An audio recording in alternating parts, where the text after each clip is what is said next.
Hey, everybody, it's Matt. This is the 10-Minute Bible Hour podcast. And you start Star Wars Episode 4, and you just got some blonde-haired, 70s-looking kid out in some desert planet, and they're space wizards, and they got laser swords, and there's an empire, and they got like a moon thing that can blow up planets. What the heck is going on? And you know what? In 1977 or whenever that came out, we all just leaned into it. We were like, great. Sure, cool. We just accept that we're here, and this is how the things are. Well, George Lucas went back and decided to do the prequels. What he had to do was take 3 movies and just get us right to the setup point. Now, ultimately, Rogue One is really the movie that takes us right to the beginning of Episode 4, the very first thing you ever see in Star Wars. But the table is set when you come out of the prequels and then Rogue One for the original trilogy. If you're not in Star Wars and you don't know what I mean, that's okay. Here's the actual point that I'm driving at. Likewise, Matthew kind of needs to leave us in a place where we got the fork in the road, where we have the setup that we've known for the last 2,000 years. And that setup, that tension is, okay, nobody was ever able to find Jesus' body. A whole lot of people believe Jesus came back to life. A whole religion, the most significant one, the most influential one the world has ever seen, was born out of it. It continues to grow all the time and to be going unbelievably strong. Sure, it ebbs and flows in different cultures, but boy, oh boy, is it flowing right now in the developing world, in the East, in China. Even if in the West, the church doesn't seem to be having its best day right this moment, this thing is still on this eternally upward trajectory. Some people look at that and they're like, well, it's because Jesus came back to life. And that's the narrative, and that's what happened. That's how I look at it. But there has to be some other narrative. You got to have some alternative to what to do with it. And, well, the alternative is somebody messed with the body to try to trick people into thinking this thing was real. And we see right here in Matthew 28, the passage we've been looking at the last couple of days, the origin of this setup, this 2,000 years of historical tension over what to do with Jesus is really left in place. If you've made your way through Matthew 28, verses 11 through 15, you now pretty much have the historical setup for what people have done with Jesus or wrestled with regarding Jesus for the last couple thousand years, and that intrigues me. So we've been taking a little bit of time to work that through, and we're going to pick up where we left off yesterday in the conversation. I'm going to have Jeff play a little music, and we'll just keep going with the same flow of thought we've been working on all of this.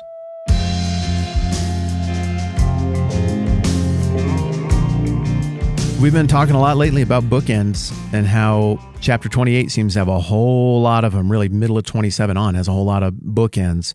Matthew gives us stuff on the front side of Passion Week, the crucifixion, etc. Then he gives us a bunch of stuff on the back side that rounds it out. Clearly, it's meant to highlight a point. It's meant to complete character arcs. Some of those bookends, obviously, will go all the way back to the beginning of Matthew as well. But that theme of witnesses is coming up again here. And that one is played heavily of late, right? Really from chapter 16, chapter 17 on, the theme of witnesses has been a very big deal. And it was present even before that. Multiple times. We've got 2 people, even at one point, people who can't see, coming to Jesus and being like, you are the real deal, and you are the Son of David, and we see who you are. I mean, heck, even demons get that one right. But in 17, now you got witnesses who've seen Jesus in his transfigured form. This is how he actually appears and what he is and what he looks like.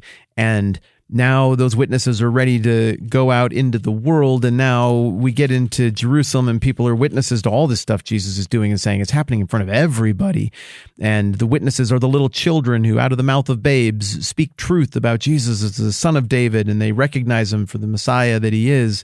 But the Pharisees bear false witness. They can't see it.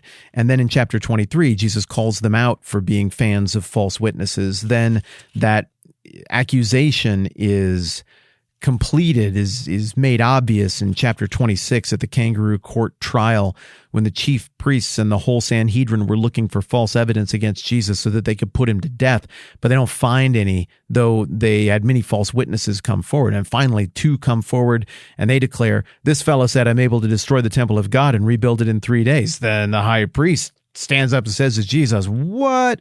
Are you going to do that?" Now the paraphrase is mine. And Jesus affirms, yes, it is as you say. When the high priest charges him to admit whether or not he's the Son of God, Jesus bears true witness, even though it's costly, in opposition to the false witness that we see right next to that with the religious leaders and the false witnesses. And then theatrically, of course, the religious leaders tear their clothes and, we simply cannot abide this. And then we get another witness theme with Peter. Well, Peter, he'll be faithful as a witness, right? Nope, he lies. He denies things. He bears false witness right after that. Really, the only true witness who we see in all of this in a steady sense is the women, and then Joseph of Arimathea and Nicodemus, of course, pop right here at the end as true and faithful witnesses alongside Gentile witnesses, the centurion and those who were helping to carry out the execution. They bear true witness. And then, of course, the women once again at the tomb bear true witness. Now we get the bookend on the whole witness thing, or I should say almost the final bookend, with the guards also bearing true witness until they get paid to bear false witness. But I just continue to be absolutely delighted by the way this whole scheme to suppress truth and advance misinformation on the part of the religious leaders in Matthew 27 when they went and appealed to Pilate for a sealed tomb with guards around it. It just totally boomerangs on them. And they get meat clumps all over their face because they were trying to control a narrative they could not control. They were messing with something that the text holds out as just being much, much bigger than their political power or their schemes. In the end, what we see is that everybody goes down doing more or less what they were doing all along. The women were faithful all along.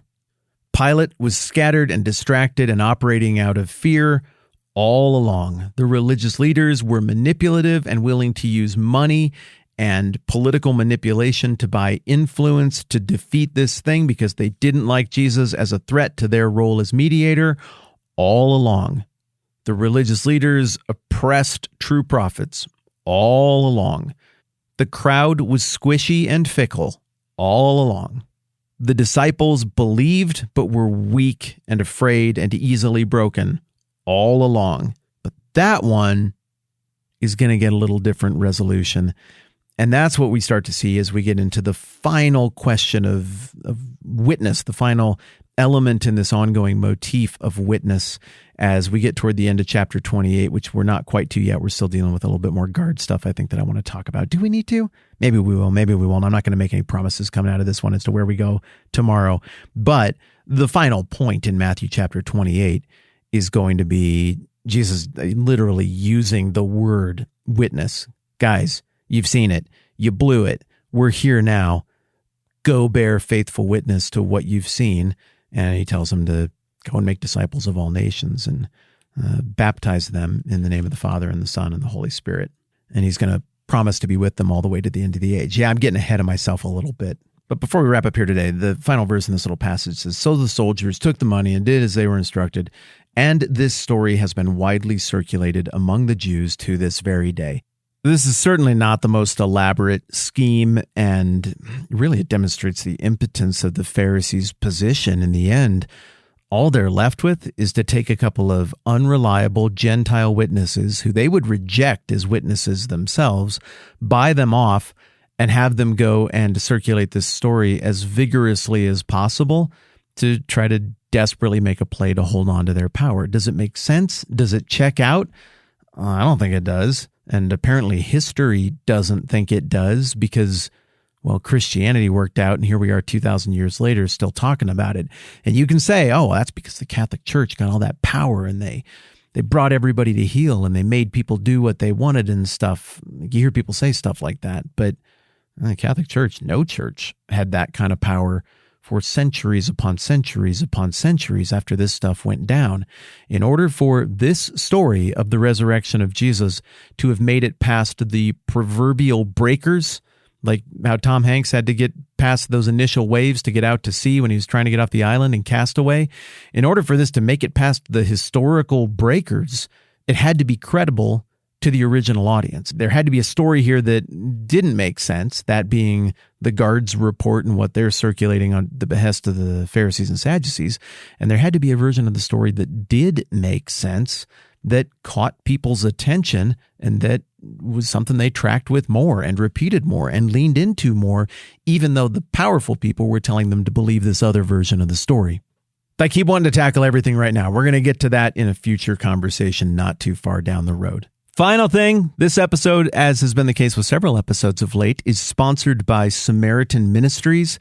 This is a great idea. There's a reason I've been talking about it a lot. It's because this is something we do and that we did long before they ever sponsored this program here. Samaritan Ministries is a community of Christians who help pay each other's medical bills without the use of insurance. It's a very affordable solution to paying for healthcare costs. It starts at $99 for an individual, $263 for a family of 3.